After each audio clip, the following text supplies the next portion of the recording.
અમને તે સમજાવતા હતા. મને આ જીવન વિદ્યા શિબિરમાં ઘણું સારું એવું શીખવા મળ્યું હતું. મને આ શિબિરમાં આ સારું લાગ્યું. સમજ એ તો ગલતી નહીં, ગલતી એ તો સમજ નહીં. આમાં એ કહેવા માંગે છે કે આપણે જ્યારે જે વસ્તુને સમજી જઈએ તો આપણાથી ગલતી થશે નહીં.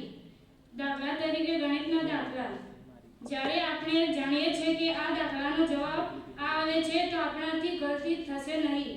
જો આપણને આ દાખલાને સારી રીતે સમજી જઈએ તો આપણાથી એ દાખલામાં સારી રીતે સમજી નહીં શકીએ તો ગલતી થશે જ નહીં. ક્યાંય પણ ગુણાકારમાં, ભાગાકારમાં, સરવાળામાં કે બાદબાકીમાં. બીજું, મને આ સારું લાગ્યું.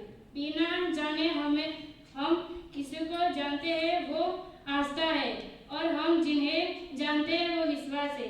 मतलब કે આપણને આપણા ઘરે જેવું જવું હોય અને અંધારું થઈ ગયું હોય અને આપણે એકલા છીએ તો કોઈ આપણા પાસે આવીને કહે કે ચાલો, તો આપણને ડર લાગશે, કારણ કે એ વ્યક્તિને આપણે જાણતા નથી.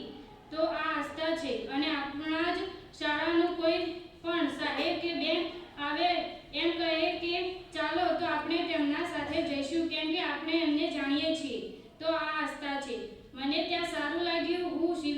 આવી શિબિરમાં હું હવેથી જઈશ અને બધાને પણ ત્યાં આવવું જોઈએ, કેમ કે ત્યાં આપણને જ્ઞાન પ્રાપ્ત થાય અને તે આપણા માટે જ છે.